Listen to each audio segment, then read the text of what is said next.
ಕಲ್ಯಾಣ ಕರ್ನಾಟಕ ಮತ್ತು ಕಿತ್ತೂರು ಕರ್ನಾಟಕ ಭಾಗದಲ್ಲಿ ಧಾರಾಕಾರವಾಗಿ ಮಳೆ ಸುರಿಯೋದರ ಜೊತೆಗೆ ಮಹಾರಾಷ್ಟ್ರದಲ್ಲಿ ಸುರಿತಾ ಇರುವಂತಹ ಮಳೆಯ ಎಫೆಕ್ಟ್ ಕೂಡ ಆ ಭಾಗದಲ್ಲಿ ದೊಡ್ಡ ಮಟ್ಟದಲ್ಲೇ ತಟ್ಟಿರುವಂತದ್ದು. ಮಹಾರಾಷ್ಟ್ರದ ಮಳೆಗೆ ಕರ್ನಾಟಕದಲ್ಲಿ ಪ್ರವಾಹದ ಪರಿಸ್ಥಿತಿ ನಿರ್ಮಾಣ ಆಗಿದೆ. ನೆರೆ ಪರಿಸ್ಥಿತಿ ಇರುವಂತದ್ದು ಕರ್ನಾಟಕದಲ್ಲಿ, ಯಾಕೆಂದ್ರೆ ಅಲ್ಲಿ ಸರಿಯಾಗಿ ಧಾರಾಕಾರವಾಗಿ ಮಳೆ ಸುರಿತಾ ಇರುವಂತಹ ಕಾರಣ ಡ್ಯಾಮ್ಗಳು ಭರ್ತಿಯಾಗಿ ಆ ಡ್ಯಾಮ್ಗಳಿಂದ ನೀರನ್ನ ಬಿಡಲಾಗ್ತದೆ. ಅದು ಪ್ರವಾಹದ ರೀತಿಯಲ್ಲಿ ನೀರನ್ನ ಬಿಡಲಾಗ್ತದೆ. ಒಂದೇ ಸಲ ಡ್ಯಾಮ್ ಅನ್ನ ಓಪನ್ ಮಾಡಿದ ರೀತಿಯಲ್ಲಿ ಇರುವಂತದ್ದು ಪರಿಸ್ಥಿತಿ. 3 ಲಕ್ಷ 4 ಲಕ್ಷ ಕ್ಯೂಸೆಕ್ ನೀರನ್ನ ಹೊರಗಡೆ ಬಿಡ್ತಾ ಇರುವಂತ ಹಿನ್ನೆಲೆಯಲ್ಲಿ ಎಲ್ಲಾ ಭಾಗದಲ್ಲೂ ಕಲ್ಯಾಣ ಕರ್ನಾಟಕ ಮತ್ತು ಕಿತ್ತೂರು ಕರ್ನಾಟಕ ಭಾಗದಲ್ಲಿ ಜಲಾವೃತದ ಪರಿಸ್ಥಿತಿ, ನದಿಗಳು, ಹಳ್ಳ ಕೊಳ್ಳಗಳು, 6 ಜಿಲ್ಲೆಗಳಲ್ಲಿ ಪ್ರವಾಹದ ಪರಿಸ್ಥಿತಿ, ಅಪಾರ ಬೆಳೆ ಹಾನಿಯಾಗಿದೆ. ನದಿಗಳು, ಹಳ್ಳ ಕೊಳ್ಳಗಳೆಲ್ಲ ತುಂಬು ಹರಿತಾ ಇರುವಂತದ್ದು. ಅದರ ಜೊತೆಗೆ ಜಮೀನುಗಳು ಜಲಾವೃತ ಆಗಿದ್ದಾವೆ, ಗ್ರಾಮಗಳು ಕೂಡ ಮುಳುಗಡೆ ಆಗಿದ್ದಾವೆ. ಸ್ಪೆಷಲಿ 6 ಜಿಲ್ಲೆಗಳು ವಿಜಯಪುರ, ಬೀದರ್, ಬೆಳಗಾವಿ, ಕಲಬುರಗಿ, ಯಾದಗಿರಿ, ಬಾಗಲಕೋಟೆ ಈ ಜಿಲ್ಲೆಗಳಲ್ಲಿ ಪ್ರವಾಹದ ಪರಿಸ್ಥಿತಿ ನಿರ್ಮಾಣವಾಗಿದೆ. ಭೀಮಾ ನದಿಯಲ್ಲಿ ಕೊಚ್ಚಿ ಹೋಗ್ತಾ ಇರುವಂತದ್ದು ಜಾನುವಾರುಗಳು. ಈಗ ತೋರಿಸ್ತಾ ಇದ್ವಿ, ದೃಶ್ಯಾವಳಿಗಳನ್ನ ಗಮನಿಸಬಹುದು ಯಾವ ರೀತಿಯಾದಂತಹ ಪ್ರವಾಹದ ಪರಿಸ್ಥಿತಿ ಇದೆ ಅನ್ನುವಂಥದ್ದನ್ನ. ಅಲ್ಲಿ ಮುಳುಗಡೆ ಆಗ್ತಾ ಇರುವಂತ ಗ್ರಾಮಗಳ ಜನರನ್ನ, ಗ್ರಾಮಸ್ಥರನ್ನ ಬೇರೆ ಕಡೆ ಸ್ಥಳಾಂತರ ಮಾಡುವಂತ ಕೆಲಸವನ್ನ ಕೂಡ ಮಾಡಲಾಗ್ತಾ ಇದೆ. ಮನೆ ಒಳಗಡೆ ಇರ್ಲಿಕ್ಕಾಗ್ತಾ ಇಲ್ಲ. ಕೆಲವರು ತಮ್ಮಂತಾವ್ ರಕ್ಷಣೆ ಮಾಡಿಕೊಂಡು ಮನೆಯ ಮಹಡಿ ಮೇಲೆ ಹೋಗಿದ್ದಾರೆ.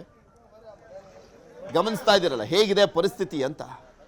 ಅವರ ಬದುಕೆ ಕೊಚ್ಕೊಂಡು ಹೋಗಿದೆ ಆ ಭಾಗದ ಜನರ ಬದುಕು. ಸ್ಪಂದಿಸುವಂತ ಕೆಲಸ ಮಾಡ್ತಾ ಇದೆಯಾ ಸರ್ಕಾರ? ಇಲ್ಲ, ಸ್ಪಂದಿಸ್ತಾ ಇಲ್ಲ. ಅಲ್ಲಿ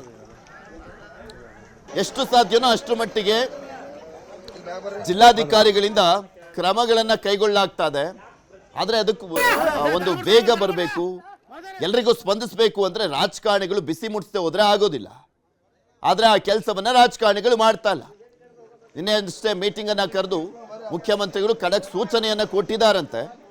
ಆದ್ರೆ ಅಂತ ಪರಿಣಾಮ ಬಿದ್ದಂತೆ ಕಾಣಿಸ್ತಾ ಇಲ್ಲ ಅಲ್ಲಿ ಆ ಸೂಚನೆಗಳು.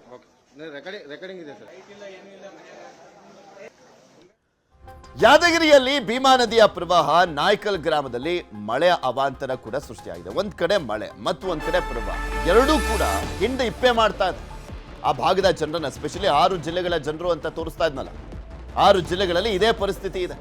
ಮನೆಗೆ ನೀರು ನುಗ್ಗಿ ಕುಂಬಾರರಿಗೆ ಸಂಕಷ್ಟ ಎದುರಾಗಿದೆ.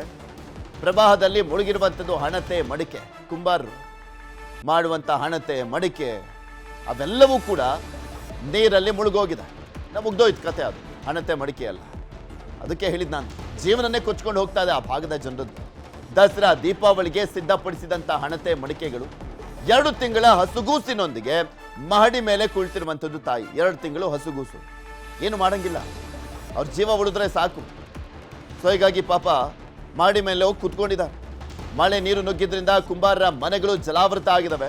ಕಾಳಜಿ ಕೇಂದ್ರ ತೆರೆಯುವಂತೆ ಗ್ರಾಮಸ್ಥರು ಆಗ್ರಹಿಸ್ತಾ ಇದ್ದಾರೆ.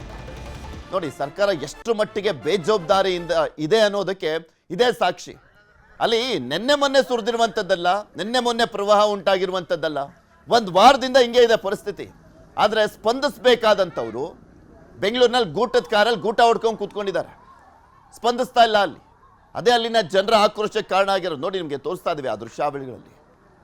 ಮಡಿಕೆಗಳು, ಹಣತೆಗಳು ಎಲ್ಲವೂ ಕೂಡ ನೀರ್ಪಾಲಾಗಿದೆ. ಯಾಕೆಂದರೆ ದೀಪಾವಳಿ ಟೈಮು ಅವ್ರಿಗೊಂಥರ ಸುಗ್ಗಿ ಟೈಮಲ್ಲಿ ಕುಂಬಾರರಿಗೆ ಗಣಪತಿ ಹಬ್ಬ, ದೀಪಾವಳಿ ಹಬ್ಬ ಅಂತ ಬಂತಂದರೆ, ಯಾಕೆಂದರೆ ಅವ್ರಿಗೊಂದು ಮಾರ್ಕೆಟ್ ಇರುತ್ತೆ ಆ ಟೈಮ್ನಲ್ಲಿ.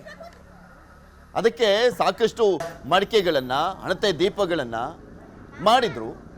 ಅದೆಲ್ಲವೂ ಕೂಡ ನೀರ್ಪಾಲಾಗಿದೆ ಪ್ರವಾಹದಿಂದಾಗಿ. ಅವ್ರ ಜೀವ ಉಳಿದ್ರೆ ಸಾಕಪ್ಪ ಅನ್ನುವಂಥ ಪರಿಸ್ಥಿತಿ ಇದೆ. ಸರ್ಕಾರ ಸೂಕ್ತ ರೀತಿಯಲ್ಲಿ ಸ್ಪಂದಿಸಬೇಕಾಗಿದೆ. ಈಗ ಸ್ಪಂದಿಸ್ತಲ್ಲ, ಇನ್ನು ಯಾವಾಗ ಸ್ಪಂದಿಸ್ತೀರಾ ನೀವು? ಒಬ್ಬರಾದ್ರೂ ಹೋಗಿ ವಿಚಾರಿಸಿದಾರಾ ಜನರನ್ನ? ಹೋಗಿಲ್ಲ. ಕಾಳಜಿ ಕೇಂದ್ರ ಓಪನ್ ಮಾಡ್ಕೊಡಿ, ತಿನ್ನಕ್ಕಿಟ್ಟಿಲ್ಲ ಅಂತ ಹೇಳ್ತಾ ಇದ್ದಾರೆ. ಹೊಟ್ಟೆಗಿಟ್ಟಿಲ್ಲ. ಅಲ್ಲಿ ಒಂದೊತ್ತಿನ ಊಟ ಮಾಡ್ಲಿಕ್ಕೂ ಕೂಡ ಪರದಾಡುವಂತ ಪರಿಸ್ಥಿತಿ.